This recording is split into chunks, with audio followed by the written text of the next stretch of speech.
Ya, ahí está. Súper, bueno, muy buenas tardes y bienvenidos todos a este espacio educativo y de diálogo que, bueno, abrimos la semana pasada como Observa los Ríos,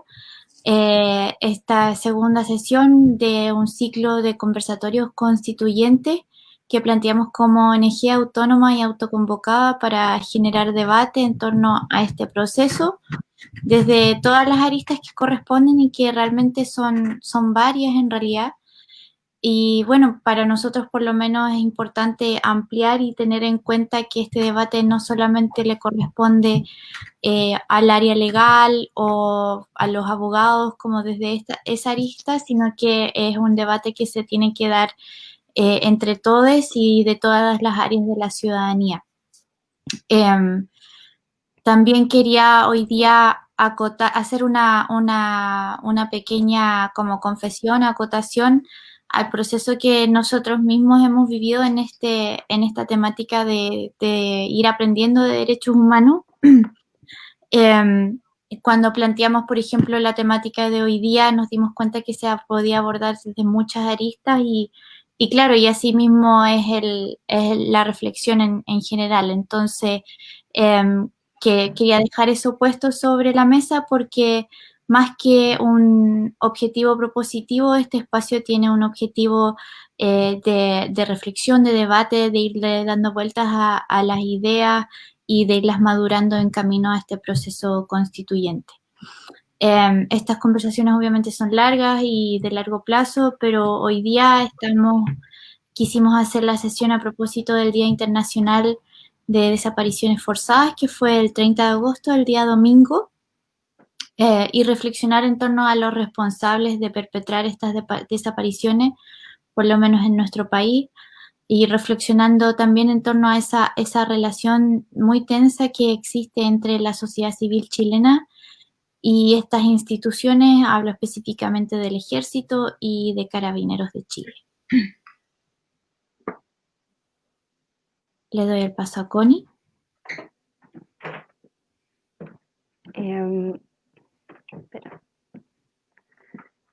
Por ello queremos recordar, conmemorar y honrar a todos los desaparecidos detenidos durante la dictadura y también en democracia. En pleno 2020 aún nos vemos en la obligación de denunciar la política de eliminación selectiva que se ejecutó en dictadura en función de considerar como un peligro para la seguridad del Estado a aquellos grupos y personas que buscaron organizarse y profundizar los procesos de democratización de la sociedad y de las instituciones. Y debemos continuar exigiendo justicia y reparación para todos aquellos que después de más de 30 años aún permanecen sin saber en dónde están sus seres queridos. Esta temática nos hace plantear varias ideas y aristas de las cuales pensar en torno a una nueva constitución, como por ejemplo la memoria, el patrimonio, y cómo plasmar esto en nuevas políticas culturales. O por ejemplo también el sistema judicial y de cómo pensamos medidas efectivas de justicia y reparación. Sin embargo, hoy queremos profundizar en torno a las instituciones de carabineros y militares específicamente, es decir, a las fuerzas de orden y seguridad y parte de las Fuerzas Armadas del país, y cómo éstas se pueden reconfigurar en conjunto con la sociedad civil. Uh-huh. Como dice Rocío, son muchas las preguntas que se pueden hacer y continuamos en ese proceso de preguntarnos. Eh, Nos preguntamos, por ejemplo, cómo se vincula todo esto a un proceso constituyente y por qué hay que hablar de esto en un proceso constituyente y una nueva constitución. Hay que considerar que, por ejemplo, una constitución es un pacto social que determina las funciones de varias instituciones dentro de un país y en ese sentido también hay que ir más atrás a preguntarnos qué modelo de país o qué modelo de Estado queremos entonces en función de eso cómo se deben modificar y repensar las funciones de carabineros y el ejército. También nos preguntamos anteriormente si hablamos de modernización o refundación o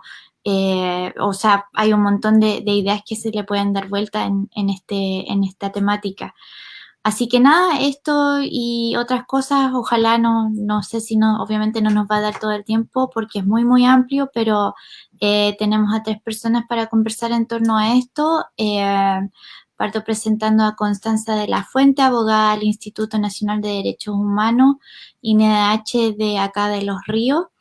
que es nuestra invitada más permanente. Después tenemos a Carlos Falcón, director del Observatorio de Prácticas e Instituciones Policiales, OPIP. Y por último, presento a Roberto Sáez, que es miembro del Grupo de Estudios Cívico-Militares Pelantaro. Así que nada, les agradezco un montón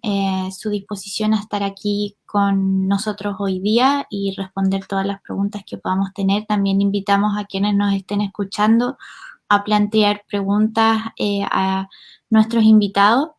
En primer lugar, eso sí, quería que nos dieran un pequeño desglose de la labor que hacen las instituciones en las cuales están, así que le paso la palabra primero a Carlos.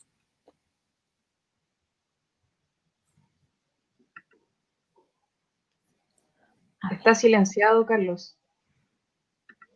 Perdón. Ahí sí. Ya, ahí sí, perdón, disculpen. Bueno, primero que todo, muchísimas gracias por la invitación. Para nosotros igual, como estos espacios no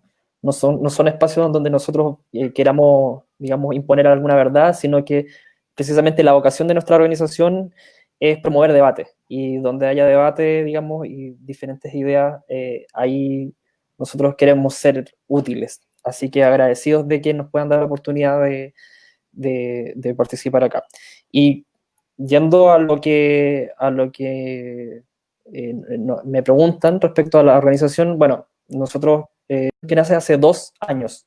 y un poquito más, y nacemos con el propósito de promover la transformación estructural de las policías en Chile. Y en ello consideramos, digamos, pertinente también hablar de gendarmería, una institución, digamos, que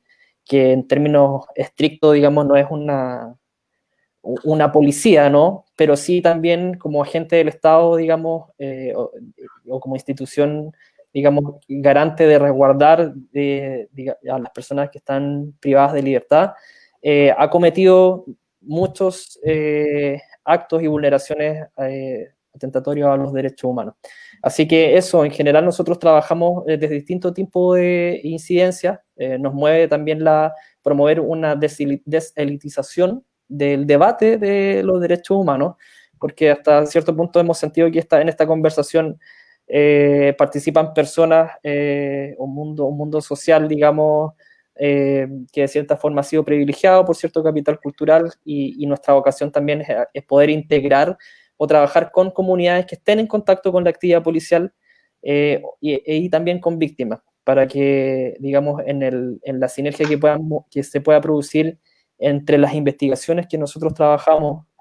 y también entre el contacto con estas comunidades, más un trabajo, digamos, jurídico y de promoción de educación en derechos humanos a través de nuestras redes sociales, poder confluir en la creación de ciertas primeras propuestas respecto a esta transformación. Así que eso, en general, no traemos detrás ninguna intención o ninguna ambición política o mandato de algún espacio, sino que somos completamente una organización de 51 personas que trabajan todas de manera voluntaria, además, y estamos muy disponibles a promover desde más o menos las cosas que les acabo de contar, un debate y una discusión en torno a nuestro propósito, que es transformar estructuralmente o promover la transformación estructural de las policías. Gracias, Carlos. Le doy la palabra a Roberto. Gracias, Camila. Bueno, agradecer la invitación. Por supuesto, siempre consideramos que es importante reflexionar críticamente respecto a estos temas vitales para el país, sobre todo en el contexto de la discusión constituyente. El Grupo de Estudios Cívico-Militares Pelantaro, a diferencia de OPIP, es un grupo muy reciente, al calor de las movilizaciones de octubre en adelante. confluye un pequeño grupo desde la reflexión de la historia social, desde el ejercicio de la carrera militar, desde la academia militar y algunos profesores también vinculados a estudios de seguridad internacional, geopolítica, con el propósito de poder producir pensamiento crítico y promover pensamiento crítico en materia de seguridad y defensa, en contacto con la ciudadanía, con las organizaciones sociales, territoriales, etcétera, de cara al proceso constituyente, asumiendo que hay un déficit en nuestro sector, en el campo social, respecto al pensamiento crítico en esta materia, y por lo mismo, desde un punto de vista independiente, autogestionado, queremos contribuir a esa discusión. Ese es nuestro propósito y está circunscrito justamente a este proceso constituyente que seguramente va a ser prolongado, es multidimensional, y va a tener distintos espacios y también atravesado por varias conflictividades también. Así que ese es principalmente nuestro propósito. Y nuevamente agradecer la invitación. Gracias a ti. Y le doy la palabra a Constanza para que haga esto mismo que no hicimos la semana pasada, así que corresponde ahora. Hola a todos y a todas, muchas gracias por la invitación. Bueno, en el rol que a nosotros nos compete como Instituto Nacional de Derechos Humanos, destacar que somos un organismo que es parte del Estado, pero tenemos una variable a diferencia de otros organismos y precisamente radica en la autonomía en la que nosotros realizamos nuestro trabajo, la independencia e imparcialidad de la misma. Y nuestra función principalmente, y sobre el tema que hoy día nos convoca, es uno de los mayores desafíos y de mayores ocupaciones con el que nos encontramos, que si bien no es el único, de acuerdo a nuestro mandato legal, sí la tensión generalizada entre los habitantes del territorio nacional y las personas que detentan el derecho a ejercer el jus puniendi o a ejercer los distintos mecanismos de orden y control son algunas de las situaciones que mayormente nos ocupan tiempo en nuestras labores de fiscalización y observar el quehacer de los agentes del Estado ante las posibles vulneraciones a los derechos humanos de las personas en todo nuestro territorio, incluyendo, como lo señala Carlos, el actuar conforme a los protocolos y al derecho internacional, tanto de gendarmería como de carabineros, de las Fuerzas Armadas, Policía de Investigaciones, sin perjuicio del actuar de todos los otros agentes del Estado, pero como les señalaba, esos son los organismos donde siempre existe una mayor tensión porque también tienen muchas más facultades que lo que tendría otro funcionario o funcionaria pública. Pero es eso básicamente. Bueno, gracias a los tres. La primera pregunta con la que quería partir en realidad es bien amplia, bien general, así que desde sus respectivas áreas de experticia, igual quiero comentarles a quienes nos están escuchando que cuando empezamos este proceso de pensar en esta sesión, nos fuimos hacia lo policial, sin embargo después se nos comentó de parte de Roberto de que el ejército es un organismo completamente diferente. Sin embargo, como sociedad civil y siendo miembros de la sociedad civil, sí tenemos como, por lo menos yo, esa idea de que los carabineros y el ejército son como la misma cosa, y uno como que está como esa división entre ellos y nosotros, pero entre ellos también hay otra división, hay que pensarlos por separado y todo eso. Así que nada, les quería preguntar en relación a cómo podemos reconfigurar las relaciones entre sociedad civil y las fuerzas de orden, particularmente estas dos instituciones de las que estamos hablando, y otras, por supuesto, de las que quisieran comentar, pensando en ese recelo que existe hacia las Fuerzas Armadas tras las violaciones a los derechos humanos en el periodo de dictadura y el recelo hacia Carabineros de Chile que existe súper enfático después del estallido 18 de octubre y la corrupción existente obviamente en esa institución. Le doy la palabra primero a Roberto. Ok, ¿se escucha? Sí. Ya. Bueno, yo creo que respecto a la recomposición de las relaciones cívico-militares, primero quizás señalar que seguramente el amplio campo diverso de quienes vamos a embarcarnos en el proceso constituyente detonado después de octubre, seguramente vamos a enfrentar el debate acerca de la cuestión militar con un vacío teórico y práctico bastante significativo. El vacío teórico que nosotros pensamos se produce primero que todo bajo la responsabilidad de la Fuerza Armada a partir del golpe de Estado del 73, segundo por la guerra sucia y los organismos de seguridad creados para una guerra sucia durante 17 años ininterrumpidos, al amparo de la doctrina de seguridad hemisférica, y este proceso pensamos también se ha profundizado a propósito de la corrupción generalizada por parte del alto mando, sobre todo del Ejército de Chile, donde se acentó esta brecha entre ciudadanía, opinión pública y Fuerzas Armadas. Por otro lado, también las ciencias sociales no han contribuido mucho a resolver este problema, puesto que lo que se conoce como las relaciones cívico-militares por lo general se estudian desde el vínculo restringido entre las Fuerzas Armadas y los gobiernos, a exclusión de la relación que también se establece con la ciudadanía. Hay un vacío. Nosotros pensamos que esto es un dogma liberal en donde se ha disociado las ciencias militares de las ciencias políticas cuando en realidad son parte de un mismo fenómeno que responden a la relación en torno al poder y por tanto no podemos entenderla de forma disociada. Al mismo tiempo, pensamos que hay una responsabilidad importante de aquellos sectores que han sido parte de los diferentes gobiernos durante el periodo transicional, en donde en justificación de una autonomía corporativa de las Fuerzas Armadas respecto al poder judicial o ejecutivo o legislativo, no han promovido en uso de las facultades que sabemos que tiene un sistema, un régimen político de un presidencialismo exacerbado, no han promovido tampoco una promoción del estudio de la seguridad y la defensa con perspectiva ciudadana. Entonces, nos parece que quizás como señalar como primera cosa que enfrentar este debate de las relaciones cívico-militares, del pensamiento estratégico militar, de los cambios que podían establecerse en la arquitectura del sistema de defensa nacional, va a ser una tarea que vamos a enfrentar desde un vacío teórico práctico importante y por lo tanto una de las cosas más importantes, pensamos nosotros, es poder acelerar el paso para llenar este vacío y tratar de no enfrentar esta discusión con el sesgo que puede ser, por un lado, apologético de las Fuerzas Armadas o también un sesgo antimilitarista.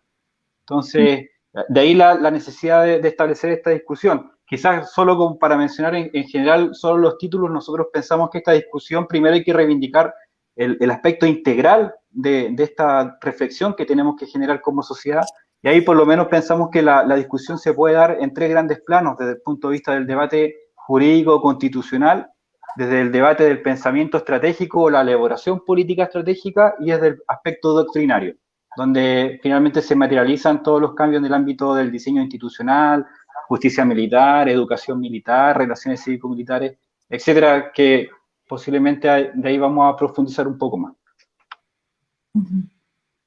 Gracias, Roberto. Carlos.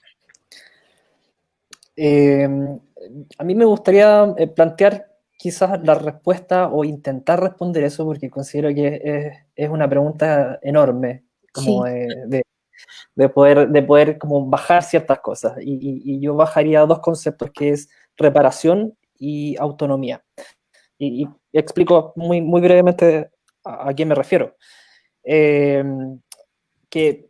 algo muy sintomático quizás de lo que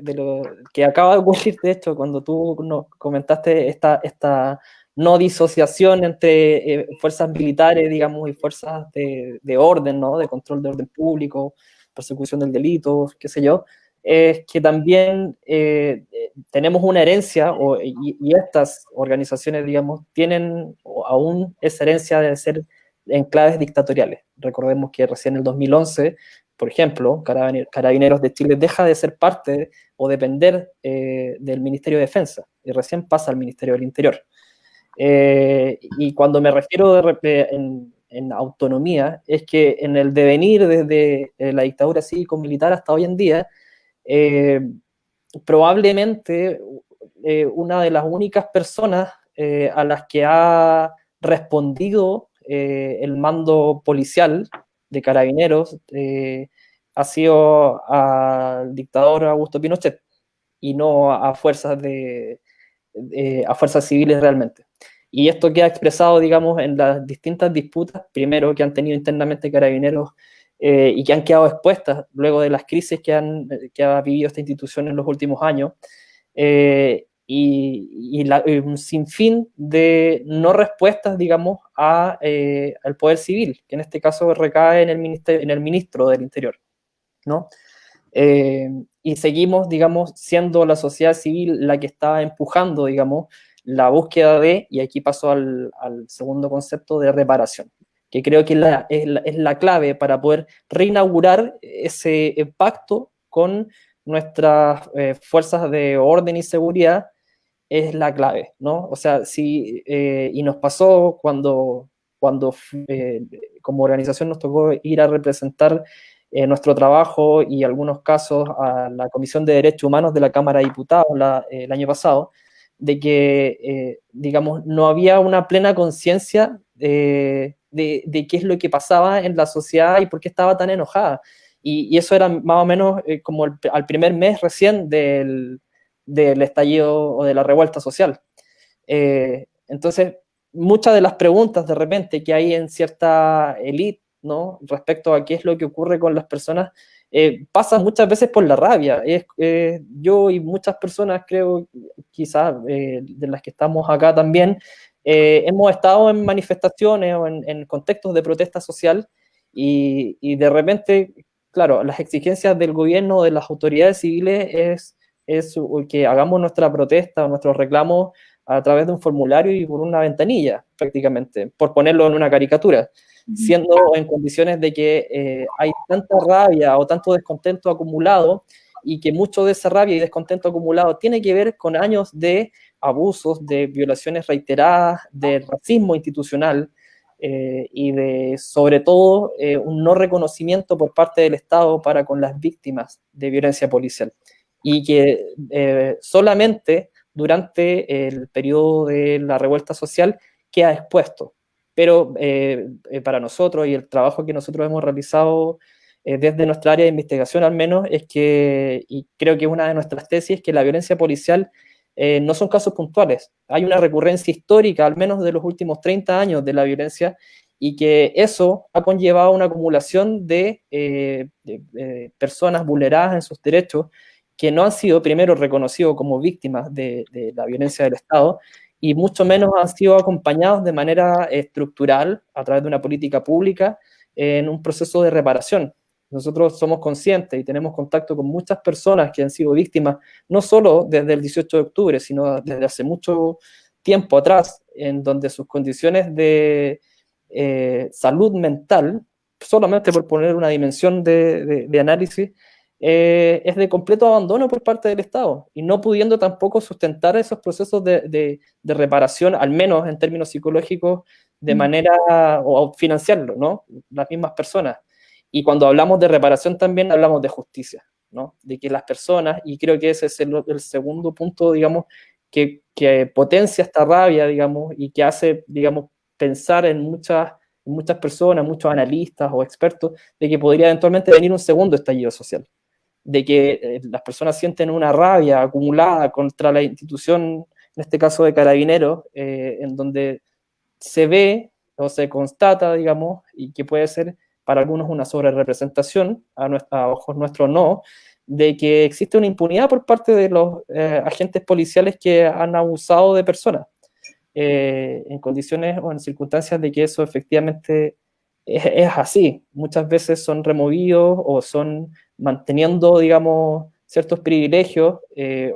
digamos, transferidos territorialmente a otras partes. Eso es algo que se puede constatar, que al menos nosotros como organización hemos constatado. Entonces, como para cerrar un poco lo que he querido como expresar, es que esa autonomía en la que aún viven, al menos Carabineros como institución,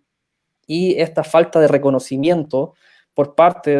del Estado, de las víctimas, es una bola de nieve o una bomba de tiempo que estalló y que podría volver a estallar, lamentablemente. Y mientras no resolvamos la reparación o el reconocimiento de las personas que han sido víctimas, junto con un proceso de acompañamiento y de reparación, reitero, es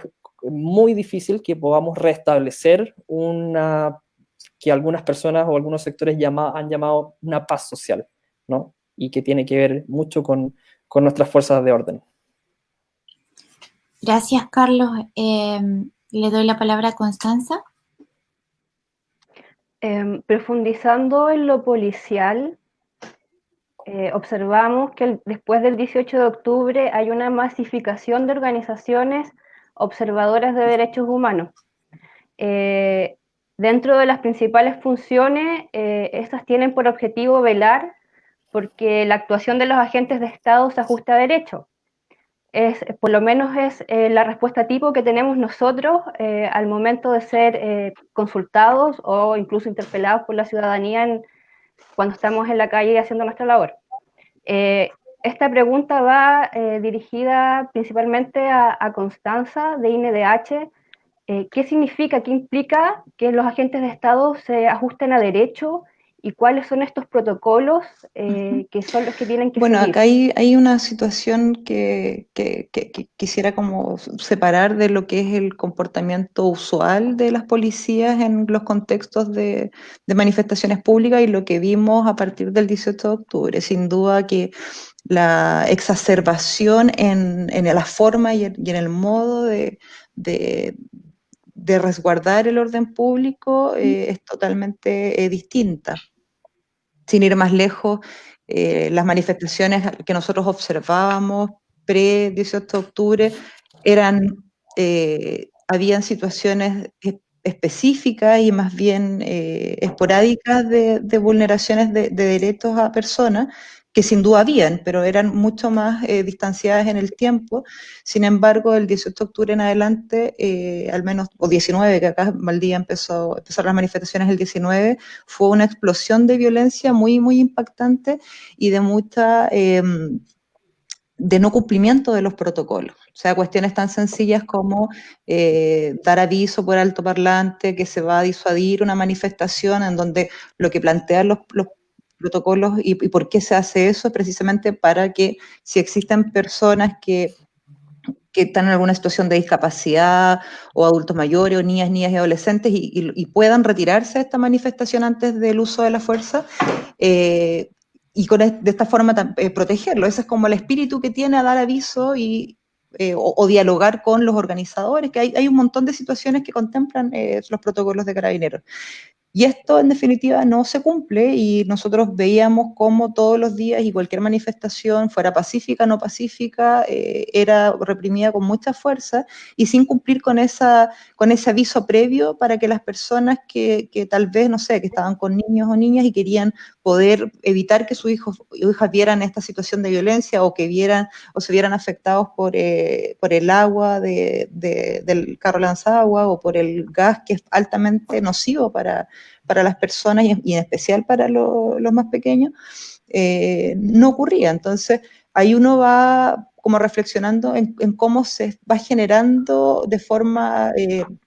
súper amplia y reiterativa en los días el exceso de violencia en la contención o dispersión de las manifestaciones públicas, ¿ya? Eso es como por un lado, y por otro lado se genera esta situación de la presencia de más observadores y observadoras de derechos humanos, y no solo las personas del Instituto Nacional, que usualmente estamos en las protestas, pero haciendo una situación de contexto, no sé, acá en la región nosotros trabajamos 6 personas en el instituto, cuestión que 6 personas en un universo importante de manifestantes no se nota, se nota bastante poco, a lo más se podrán ver un par de puntitos amarillos por ahí dando vuelta. Por lo tanto, el trabajo de observación que comenzaron a realizar los organismos, como observa los ríos, empieza a ser de vital importancia precisamente para ir registrando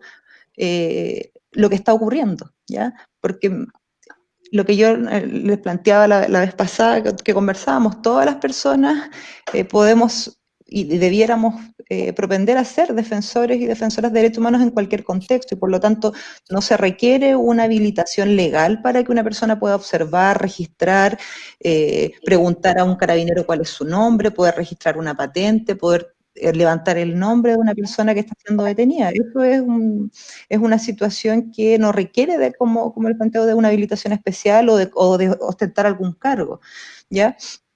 Y en ese mismo contexto, la claridad en torno a esta labor es precisamente para registrar y poder tener antecedentes objetivos, y mientras estos se realicen con la mayor objetividad posible, sin intervenir en los procedimientos, porque eso, aun cuando pueden haber situaciones bien complejas para la persona que está observando, no puede intervenir, ya porque desafortunadamente, aun cuando pueda parecer desde afuera algo desproporcionado o injusto, al intervenir se pierde esa imparcialidad, y lo importante es poder tener un registro de lo que está ocurriendo. Es como muy parecido al trabajo que realizan cientos de periodistas o reporteros, reporteras gráficas, que muchas veces con su trabajo, que es de mucho temple, de registrar situaciones de violencia, han podido desentrañar y aclarar procesos judiciales de alta relevancia, como lo que ocurrió en Valparaíso con el caso Rodrigo Avilés, que por mucho tiempo hay una versión oficial, entre comillas, de cómo se habían generado las cosas, y después por un video registrado por un periodista con su camarógrafo se pudo tener un contrapeso a la verdad de lo que había ocurrido, y que en definitiva él había sido atacado con un carro lanzagua en total contraposición a los protocolos, y en donde por una situación casi de milagro sobrevivió, porque el nivel de impacto que él recibió, estando totalmente desprovisto de cualquier protección y sin generar ninguna alteración al orden público que justificara un actuar tan desproporcionado, casi le costó la vida. Entonces, esa es como la importancia que cabe tener presente en el trabajo que realiza tanto lo que hace el INH, y como le digo, nosotros no tenemos la capacidad técnica para poder observar todo lo que ocurre, porque no somos muy poquitos. Por eso la relevancia de los organismos, estén organizados o no estén organizados, pero que ejerzan estas labores de defensa ciudadana, que en definitiva es. Gracias, Constanza. Pensando en ese tema de defensa ciudadana, y esa brecha que existe entre los intereses de la mayoría de la ciudadanía y las que supuestamente, intereses que supuestamente deberían defender estos organismos de, bueno, Carabineros y el Ejército. ¿Cómo podemos repensar un sistema de fuerza y orden público que apunta a una verdadera protección de los intereses de la mayoría de todos nosotros? Pensando también que hoy en día esto se plantea en términos punitivos, con imaginarios medios nefastos, o también pensando, quizás también una idea tirándola hacia Roberto, que crea imaginarios respecto de los enemigos que puedan existir por fuera de las fronteras, incluso la idea de un enemigo interno. Entonces, quería partir, bueno, de nuevo con Constanza en relación a esta pregunta: ¿cómo pensamos un sistema de protección a los intereses de la mayoría de nosotros? Sí, mira, acá, bueno, con lo que ocurre en el contexto del 18 de octubre se genera una situación bastante lamentable como país, porque no alcanzamos a terminar o a concluir un periodo transicional para encontrarnos con otro ya abierto nuevamente. Entonces, se nos junta finalmente nuestra historia, por eso, y lamentablemente, se nos juntan dos periodos de vulneraciones graves a los derechos humanos, en donde todavía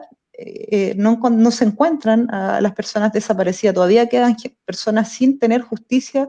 verdad y reparación, y ya nos encontramos nuevamente con un proceso grave de violación a los derechos humanos. Y eso nos plantea obviamente una serie de desafíos, y uno de ellos es por qué ocurre lo mismo. Finalmente la garantía de no repetición, el Estado no logró satisfacerla, porque se repiten hechos, obviamente en contextos distintos, pero se repiten hechos de violación de derechos humanos. Por un lado, la presencia de las Fuerzas Armadas genera una disrupción en las personas, porque se asocia a este proceso que no está concluido, que no está cerrado de justicia transicional, y por otro lado se asocia también a situaciones de guerra externa, de cuidado y resguardo de las fronteras. Por lo tanto, uno podría pensar por qué están resguardando el orden público si para eso está Carabineros. Y Carabineros, que si bien es cierto venía con situaciones complejas en cuanto a materias de probidad y por las investigaciones abiertas que se encontraban, lo que ocurre luego en el contexto de estallido social hace replantearse sobre la profesionalización de sus procedimientos, de cuán preparados realmente están para abordar una situación de manifestación pública, en donde uno debiera esto enfocarlo a, si yo me manifiesto públicamente, es la presencia de los policías es para resguardar mi derecho a manifestar, no para ejercer una violencia de forma automática, ¿ya? Entonces, obviamente que dentro de las mismas normas van a haber situaciones que va a ser necesaria una intervención policial, pero la regla general es que la presencia policial debiera asegurar a los manifestantes ejercer su derecho a la manifestación. Entonces, eso ya no se entiende de principio y por lo tanto, si no se dialoga en torno a que aún pueda existir las ideas o lo que está promoviendo la manifestación en ese momento pueda no ser compatible con mi pensamiento, debe ser resguardado de forma adecuada, como lo que está ocurriendo ahora con esta situación de los camioneros, por ejemplo. Uno dice, pucha, están los carabineros resguardando a los camioneros. Está bien que los resguarden, está bien porque ellos están ejerciendo, uno puede, como digo, estar a favor, estar en contra, puede tener su postura sobre el asunto, pero uno desearía que en todos los contextos existiera este resguardo y no esta represión sobre el derecho a manifestarse. Y eso tiene mucho que ver con escindir o profesionalizar el trabajo que realizan las policías, en donde su objetivo inicial sea resguardar a las personas que están manifestándose, independiente si hay compatibilidad con mi postura personal. Y esa escindencia es uno de los obstáculos con el que nos estamos encontrando hoy en día y que urge en tal sentido una renovación en cómo se estructuran nuestras fuerzas de seguridad y orden público. Gracias, Constanza. Le paso la palabra a Roberto, la misma pregunta, pero en relación al ejército. Claro. Bueno, es importante lo que comienza diciendo Constanza, porque cuando se junta este inicio del fin del periodo transicional, pero todavía con deudas de arrastre del periodo anterior. Todavía me parece que hay sectores en nuestra sociedad, en las Fuerzas Armadas, incluso en el mundo político también, que relativizan muchas veces lo que fue el exterminio de una parte importante de la población, la desaparición forzada, siendo que eso tiene un alcance transgeneracional profundo. Al no haber justicia en su momento, de forma oportuna, nos encontramos con una fractura nacional en la relación entre Fuerzas Armadas y sociedad civil que relativizarla me parece que es no comprender la magnitud y la naturaleza del problema, que es bastante grave, y seguramente las repercusiones las vamos a seguir viendo por mucho tiempo más, y por tanto el proceso político de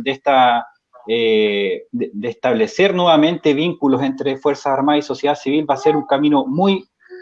complejo. A mí me parece que, en función de lo que se ha comentado, el corazón del problema tiene que ver con la concepción de seguridad nacional que tiene nuestro país. Y de hecho, como aterrizándolo un poco a la discusión constituyente, no existe ningún artículo en la Constitución que explicite qué es la seguridad nacional, cuáles son sus alcances, cuál es el objeto referente. ¿Es la población? ¿Es el medio ambiente? ¿Es el interés de quién? No está explicitado en ningún artículo de la Constitución. Sin embargo, se expresa solamente en indicaciones limitantes. Limita la libertad de enseñanza, el derecho a huelga, la libertad de ejercer actividad económica, etcétera, pero no existe ningún artículo. Y es justamente el concepto de seguridad nacional que adquiere o que elabora un Estado, justamente el órgano que orienta, es el concepto que orienta toda la acción estatal y orienta toda la defensa nacional para producir justamente esta seguridad. Entonces, por tanto, también incide directamente en la organización de las Fuerzas Armadas.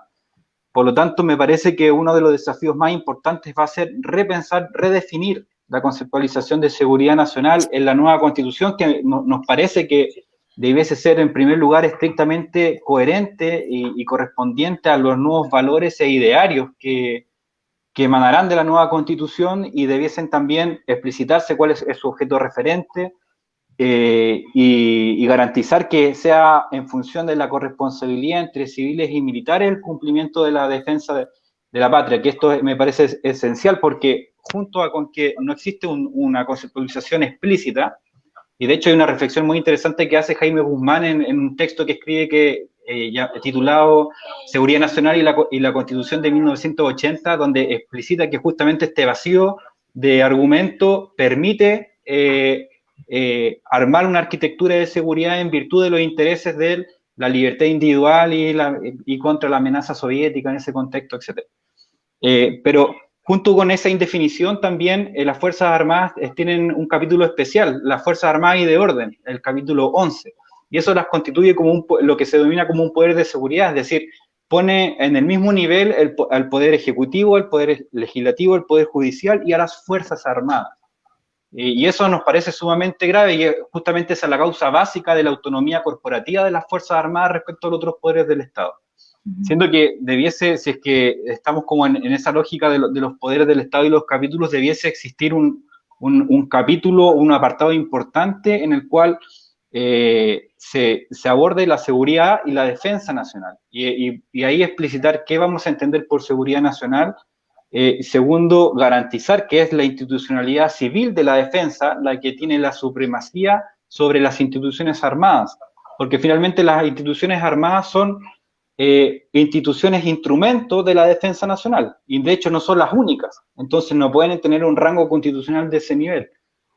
Entonces, me parece que en función de tu pregunta y de lo que se ha conversado, por ahí está un poco el corazón del problema y a lo cual debiésemos también preocuparnos, reflexionar en torno a eso, porque justamente esto es lo que ha permitido, por ejemplo, una serie de estas indefiniciones sobre la seguridad nacional, da pie, por ejemplo, voy a poner dos ejemplos como actuales, y que hice relación con la conversación. Primero, está en discusión en el Parlamento una ley de protección de infraestructura crítica que amplía las facultades para que las Fuerzas Armadas estén disponibles para el control de orden público o de su presencia en las calles, más allá de los estados de excepción constitucional. Y justamente ese proyecto de ley se invoca en virtud de la seguridad nacional, pero ese concepto no existe, entonces se plantea en función de lo que piensa el Ejecutivo, que es la seguridad nacional. Está a disposición en último término del Ejecutivo, o en segundo término, por ejemplo, la actual ley de inteligencia que está en discusión en el Parlamento y que el gobierno ha puesto 11 urgencias para su tramitación, también están el concepto sobre el cual descansa toda esta propuesta de reforma al sistema de inteligencia, dice relación con el enemigo interno. El concepto básico de la inteligencia, de la contrainteligencia, hoy día vuelve a poner la amenaza nacional como un posible objeto de investigación, persecución, estudio, intromisión por parte de los diferentes órganos de inteligencia, inclusive los órganos de inteligencia militar. Entonces, estas concepciones que están amparadas en el poder de seguridad del Estado establecido en la Constitución permiten que justamente puedan ser discutibles y puedan ser admisibles proyectos de ley como estos, donde hoy día se busca reorganizar la inteligencia, incluida la inteligencia militar, para eventualmente poder perseguir a agentes desestabilizadores de la normalidad democrática, que pueden ser asociaciones de la sociedad civil, ciudadanía, etc. Por otro lado, este proyecto de ley no viene a solucionar ninguno de los problemas de arrastre que tiene la inteligencia en nuestro país, que son bastantes, y que todos los expertos que han pasado por la Cámara, por la Comisión de Defensa, han planteado que este proyecto de ley no viene a resolver esos problemas. Y por último también, el otro grave problema de este proyecto de ley es que politiza los servicios de inteligencia y los deja a uso discrecional del presidente de la República. Entonces, finalmente, las conceptualizaciones sobre seguridad nacional, un poco las indefiniciones, pero por otro lado, cómo se ha establecido en el capítulo 11 de la Constitución, ampara y permite que proyectos de ley como estos hoy día puedan ser susceptibles de que vean la luz. Segundo, permite también esta autonomía relativa de las Fuerzas Armadas y de las instituciones policiales que de alguna manera ha sido lo que ha permitido este accionar represivo por parte de la fuerza policial para con la ciudadanía. Por lo tanto, me parece que en la discusión constituyente este tema no puede ser algo particular, algo tangencial, sino que va a ser justamente una discusión esencial para poder garantizar que los cambios que va a experimentar nuestra sociedad no se vean amenazados por las herramientas coercitivas del Estado que actualmente si no están los órganos de seguridad, si no están en su ejercicio autónomo, están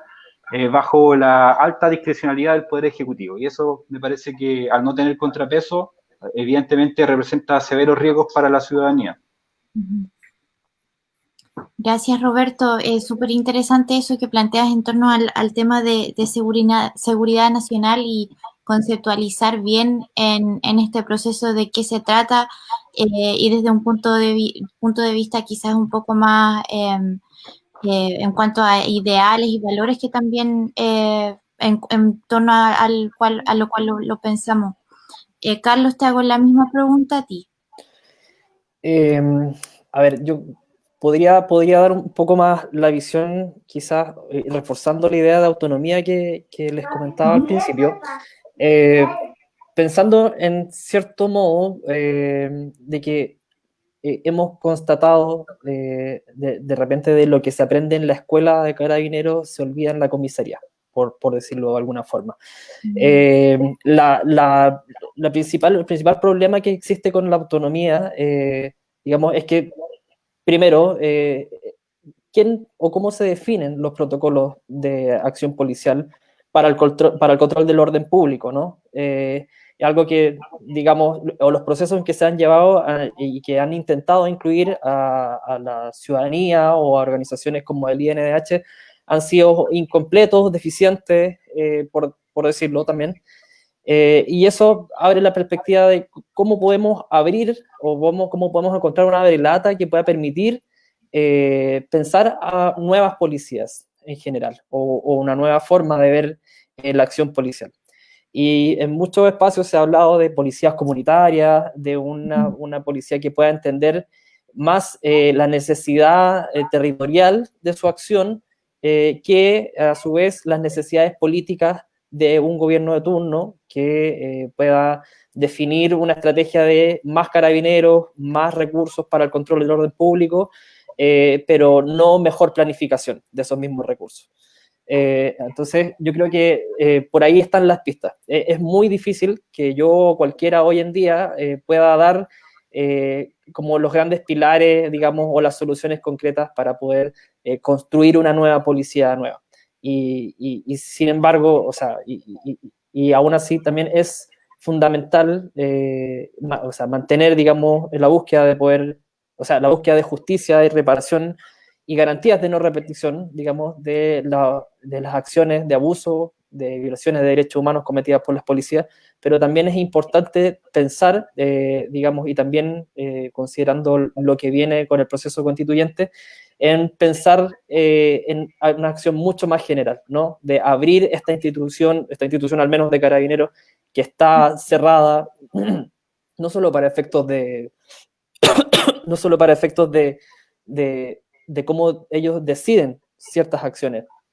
sino también para poder tener el control civil y también el control ciudadano, ¿no? Esa integración a la acción requiere de muchas variables. Y en eso yo creo que el proceso constituyente va a marcar un precedente no solamente de abrir esta institución o de la posibilidad de abrirla, sino también de ampliar la mirada de lo que nosotros queremos construir en este vínculo con las policías o en este nuevo vínculo que implica, insisto, reparación, que es también pensar en los derechos humanos como un eje central para poder empoderar a la población civil en la defensa de sus propios derechos y no, digamos, tener que, lamentablemente, aprender de repente de cosas muy básicas que tienen que ver con derechos humanos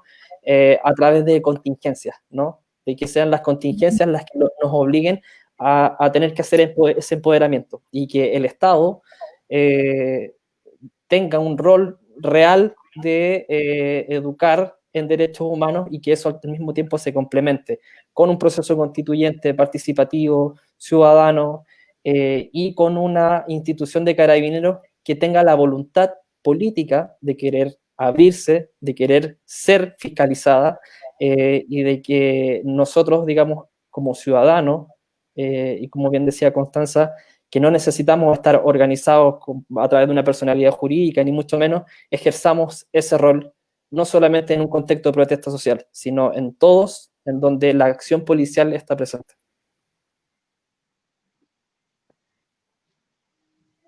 Gracias, Carlos. Sí, me llamó un poco la atención eso que decías en torno al tema del aprendizaje de los derechos humanos en base a contingencias. Yo creo que todos pudimos observar eso en el estallido del 18 de octubre y en relación también a la Constitución. O sea, me acuerdo que en un rato en los kioscos de Valdivia se acababan las constituciones. Creo que parece que nunca nadie le había tomado mucho interés, y cuando se empieza a hablar de asamblea constituyente se empiezan a acabar las constituciones en los kioscos. Le doy la palabra a mi compañera Connie. Sí, recordando el 18 de octubre, lamentablemente los meses de lucha se vieron interrumpidos abruptamente por el tema de la pandemia. En relación a eso, y creo que ya lo hemos tocado este tema de alguna manera, es sobre esta línea difusa entre las atribuciones que existen entre carabineros, policía y Fuerzas Armadas. ¿Cuáles son las razones o las implicancias de mantener un toque de queda que todavía está y insistir en el despliegue de militares en labores que no le corresponden? Por ejemplo, cuando lo sacaron a reprimir la protesta social, en el control vehicular que se hace en algunos puntos o cordones sanitarios. Quiero darle la palabra a Constanza. Sí, bueno, la verdad que eso es un reflejo sobre la idea que hemos ido conversando en toda esta jornada, que es en la insuficiencia de las policías de abordar y dar cumplimiento a su mandato. Entonces, se ve como la panacea echar mano de las Fuerzas Armadas en cualquier momento, si hay un terremoto. Si hay situaciones, por cierto, que lo pueden ameritar, como en situaciones de catástrofe, o incluso este contexto de pandemia, sin duda, que implica a veces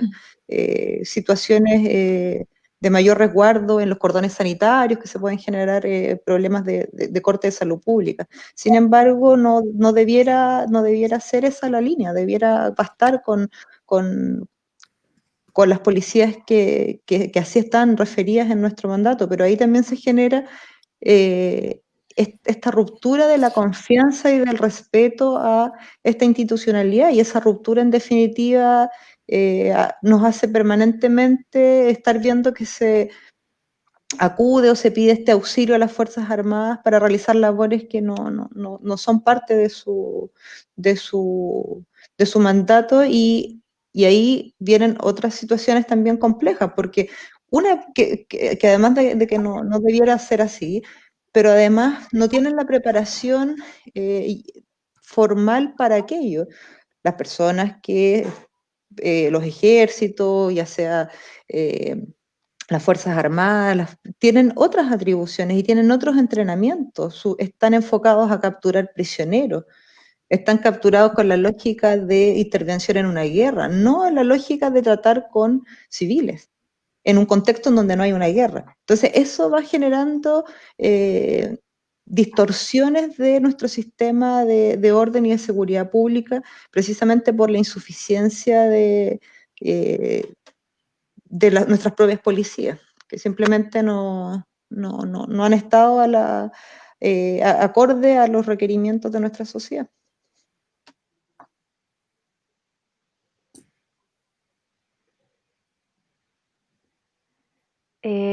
Roberto, te cedo la palabra. Ya. Bueno, continuando lo que menciona Constanza, yo creo que igual es importante recordar que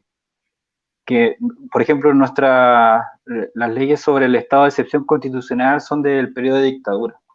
Entonces, cuando el presidente en estos contextos invoca los estados de excepción constitucional, lo que está haciendo en definitiva es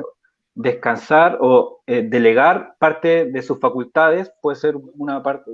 parcial o buena parte de sus facultades, en las Fuerzas Armadas para la administración de ciertas zonas, de ciertas regiones.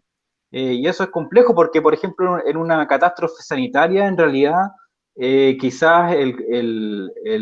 Ejecutivo pudiese descansar sobre autoridades sanitarias justamente para reorganizar la región en función de esta catástrofe. Sin embargo, lo hace, es el poder militar, es la fuerza militar la que asume facultades ejecutivas. Y de ahí todas las que se puedan desprender, orden público, abastecimiento, hacer disposiciones reglamentarias civiles, etcétera. Entonces, claramente, estos estados de excepción constitucional que están pensados para distintas situaciones aún tienen el peso profundo de lo que fue la dictadura militar, pero también recordemos en un contexto de Guerra Fría y de una doctrina hemisférica de seguridad, y por lo tanto me parece que es urgente modernizar esa situación. Creo que de ahí un poco se explica buena parte de eso. Segundo, las reglas del uso de la fuerza con las que dispone las Fuerzas Armadas son solamente un papel, porque en el fondo la gradualidad del uso de la fuerza para situaciones de desenvolvimiento militar en espacio urbano exigen por lo menos entrenamiento, instrucción y material, disposición, gas lacrimógeno, bastones retráctiles, etcétera. Sin embargo, las Fuerzas Armadas no tenían ni la instrucción, ni el entrenamiento, ni los medios para justamente poder cumplir con esas disposiciones que le impuso el Ejecutivo. Entonces, y por otra parte también las reglas del uso de la fuerza que por lo general son diferentes formas, por un lado expresan la gradualidad del uso de la fuerza, pero también son las disposiciones que la autoridad política le entrega a las Fuerzas Armadas para hacer, por ejemplo, uso de armamento letal o no letal. Y en eso las actuales reglas del uso de la fuerza, las últimas que se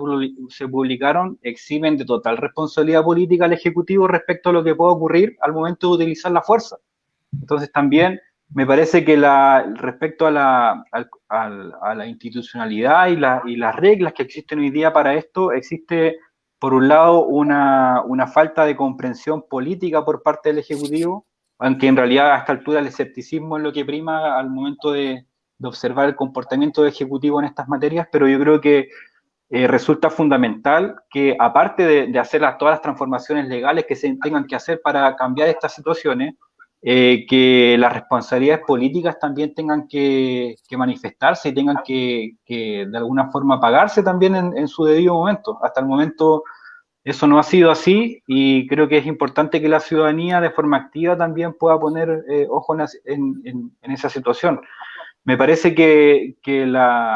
esta zona gris, en donde lo militar y lo no militar, o lo militar y lo policial se confunde un poco, también corresponde a fenómenos globales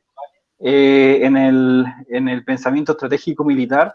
y por lo mismo también es importante, yo quiero insistir en esto, en que las autoridades civiles de este gobierno y de los anteriores no pueden eximirse de su responsabilidad de no haberse anticipado a estos fenómenos que están ocurriendo en diferentes partes del mundo hace bastante tiempo. Entonces no se anticiparon para cambiar los cuerpos legales, no se anticiparon para otorgar el entrenamiento si es que era necesario, han buscado eximirse de sus responsabilidades políticas en los cuerpos legales de las reglas del uso de la fuerza. Entonces también yo creo que es importante, con la misma fuerza que se puede impugnar y se puede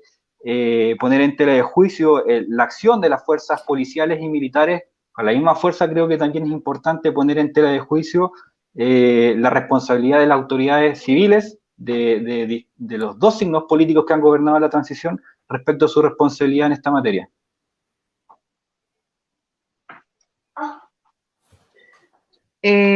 Yo tengo una pregunta que en realidad es como la última para ir cerrando, y es una pregunta a modo general, no para alguien en específico. ¿Qué oportunidades se generan con el proceso constituyente para poder avanzar hacia una democratización efectiva de las Fuerzas Armadas y las fuerzas de orden. Eso. No sé si... ¿Carlos? Sí. A ver, yo creo que es de suma importancia primero llevar ciertos diagnósticos, socializarlos, digamos, construir pensamiento crítico antes de que se inicie, ojalá, el proceso constituyente. ¿A qué me refiero? De que efectivamente el proceso constituyente, una vez que empiece y en los términos quizás de una ciudadanía completa, digamos, participando, al menos, digamos, la posibilidad de que sea una convención constituyente, digamos, tenga ciertas ideas de las cosas que son posibles de modificar y que también exista por parte de estos espacios o de las personas que, digamos,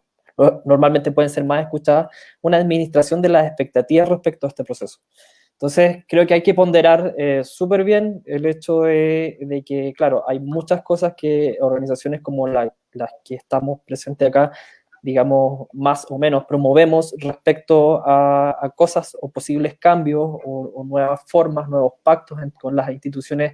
policiales o militares, pero también es responsabilidad, creo, de nosotros de poder administrar esa expectativa de lo posible, ¿no? De que nos metamos, por ejemplo, en poder explicar cosas tan sencillas como lo que nos rige hoy, que son las leyes orgánicas, y cómo esto puede modificarse a través de un proceso constituyente, ¿no? Y de que esto al final sea ratificado en otro plebiscito, ¿no? Entonces, creo que no sé, por decirlo de alguna forma coloquial, hablar directamente del proceso constituyente sin antes hablar de una promoción de un pensamiento crítico es un poco poner la carreta antes de los bueyes. Creo que es muy importante, primero, de que sigamos promoviendo, digamos, al menos un diagnóstico de los nuevos críticos y las posibilidades de cambio, y que estas posibilidades de cambio, digamos, van a estar supeditadas al final a un 2/3. Y hay que ser realistas con lo que eso puede conllevar. Y que lo importante al final, digamos, es que este proceso sirva como para abrir grandes estructuras, digamos, que normalmente las escuchamos cuando oímos la palabra inconstitucional en la televisión, en la radio o en los medios en general. Y que a través de ese entendimiento de estas macroestructuras que pueden modificarse, el resto va a ser trabajo de los movimientos sociales, digamos, quizás una fuerza política que va a quedar afuera de la institucionalidad política posteriormente al proceso constituyente. Y que ahí es la importancia de que podamos seguir promoviendo estas ideas o este pensamiento crítico, y siempre, y ahí también quiero marcar el énfasis, a través de una promoción o una educación más generalizada respecto a los derechos humanos, porque si no, este pensamiento crítico va a seguir circulando en las mismas columnas, en las mismas conversaciones, y la idea es que podamos incluir y ampliar esta conversación a todas las personas, o a la mayor cantidad de personas posible. Sí, en ese sentido yo creo que si bien siempre ha existido históricamente cierta tensión con, por ejemplo, carabineros o con las Fuerzas Armadas, siento súper reciente ese proceso de empezar a pensar y repensar qué queremos como de las policías o de las Fuerzas Armadas, porque siempre ha habido como un alejamiento por parte de los movimientos sociales o como cierto recelo, siquiera a ver la necesidad de reformar esas instituciones, y siento que hay harta pega ahí por parte de nuestras organizaciones súper importantes, sobre todo relacionadas a derechos humanos. La misma pregunta que le hice a Carlos para Roberto. Claro. Mira, como las Fuerzas Armadas son instrumentos de la defensa nacional, y la defensa nacional es una función básica del Estado, de las más esenciales, va a ser el debate ineludible. Y en eso me parece que es fundamental que no solamente veamos, bueno, es una oportunidad justamente para poder comenzar a indagar, a buscar cuáles podrían ser las mejores respuestas que la ciudadanía podría darle en el proceso constituyente a este problema, pero al mismo tiempo se presenta como una responsabilidad ineludible y de forma urgente, porque me parece que, y analizando un poco cómo ha sido la historia reciente de la dictadura y de transición, me parece que la sola ruptura milimétrica del status quo en nuestro país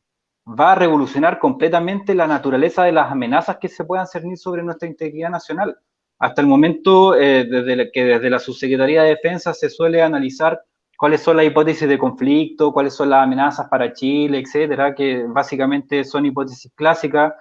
del siglo pasado, de la hipótesis de conflicto de conflictos vecinales. Hoy día, por un lado, hacia la integridad de los estados, las amenazas son de carácter multidimensional, mucho más complejas, y para la ciudadanía, o un nuevo proyecto nacional de país, expresado en una nueva constitución, posiblemente al romper ciertas estructuras de poder, o en definitiva como un proceso constituyente en última instancia lo que hace es reorganizar el poder, posiblemente se van a lesionar algunos intereses, y sobre todo en un contexto actual donde lo público y la democracia se ha privatizado y los poderes fácticos y el espacio privado tiene mucho poder en nuestro país. Posiblemente las amenazas a esta nueva constitución, a este nuevo Chile que está recién emergiendo, van a ser completamente distintas y nuevas. Y para eso la ciudadanía también tiene que, al mismo tiempo que piensa el nuevo Chile, tiene que pensar cómo ese nuevo Chile se va a defender de esas nuevas amenazas. Y ahí en eso hay una discusión muy grande que dar, muy profunda, y yo creo que básicamente aprovechar la instancia de hacer el llamado a que también vayamos pensando, anticipándonos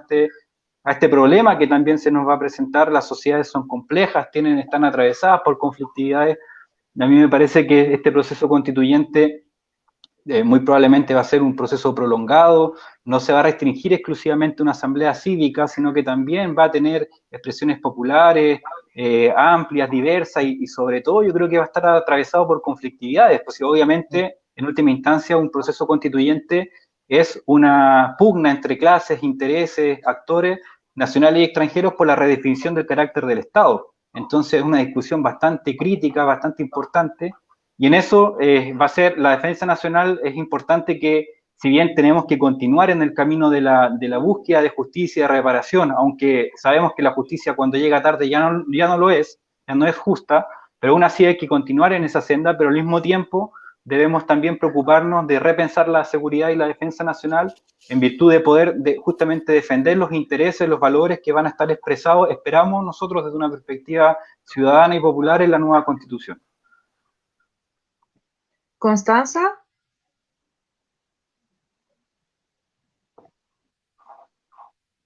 Sí, solo reforzando la idea, estimo que uno de los debates relevantes va a ser cómo podemos ir conceptualizando los derechos humanos como un límite efectivo al poder, porque en definitiva podemos podemos llegar a acuerdos súper importantes como sociedad, podemos llegar a la generación de protocolos modernos para nuestras policías, podemos incluso tener hasta una estructura de reforma acorde a los estándares internacionales de derechos humanos, pero si estas no son incorporadas al quehacer de los agentes del Estado, no van a tener ningún sentido. De hecho, si uno hace una reflexión así muy breve, si se hubiesen cumplido a cabalidad con los protocolos que estaban vigentes en el contexto de las manifestaciones sociales del 18 de octubre en adelante, y si se hubiesen cumplido de forma adecuada y cabal, tendríamos un porcentaje ínfimo de vulneraciones a los derechos humanos, porque por cierto que siempre hay personas que se pueden desviar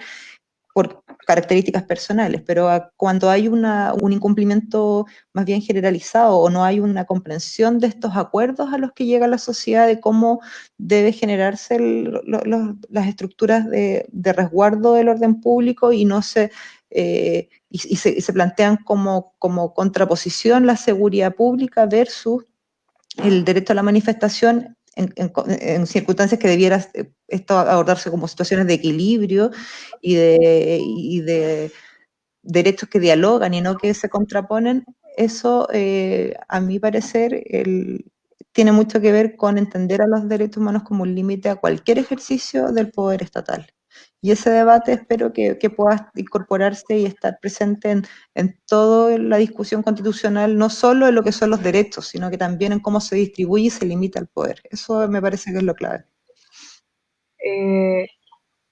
Es que Gracias. lo último muy cortito, Perdón. a raíz de lo que dice Constanza, por ejemplo, Carabineros cuenta con un departamento de derechos humanos a nivel institucional y eso al parecer no ha servido de mucho. Entonces, ¿qué va a ser lo que realmente asegure que Carabineros actúe acorde a derechos humanos? ¿La Constitución, una nueva Constitución, o como que quede explícito que el Estado debe garantizar cierto resguardo? La profesionalización, estimo Rocío, la profesionalización de estas instituciones, cuando, por ejemplo, una de las cosas que es fundamental que no existan estas como distinciones de categorías de oficiales versus suboficiales. No tiene un sentido muy práctico en el ejercicio de la meritocracia, de la profesionalización, en donde a veces el conocimiento de un suboficial en calle es distinto al que pueda tener un oficial que puede tener funciones más bien indoor. Entonces, esa escindencia va generando también internamente un diálogo que no es fluido, va generando una ruptura en como las mismas fuerzas policiales se comportan. La persona de cierto grado no va a poder nunca acceder al otro, no hay un incentivo a mejorar, no hay un incentivo real a ejercer las labores con profesionalismo. Muchas veces nosotros hemos observado que funcionarios que son apegados a derechos humanos, porque por cierto que los hay, que lo hemos visto, y que son apegados a los derechos humanos, no reciben un trato a veces muy favorable de sus superiores o de sus pares. Y eso igual los deja en una situación, es como si el funcionario que denuncia un hecho que a él le parece que es vulneratorio a los derechos de un detenido, recibe esta reprimenda social. Entonces, ese cambio de estructuras tiene mucho que ver con cómo se piensa esa misma institución. Y no solo porque lo diga la Constitución, no solo porque un protocolo lo diga, sino porque sus mismas estructuras de poder no es solo cumplir con un requisito, o sea, no solo tener un departamento, una dirección de derechos humanos para cumplir o parecer que estamos cumpliendo, sino que existe una conciencia efectiva de la importancia de respetar los derechos humanos, no solo por una sanción, sino porque eso nos permite convivir de mejor modo como una persona civilizada y con respeto a nuestro prójimo, básicamente, o a nuestro par. Bueno,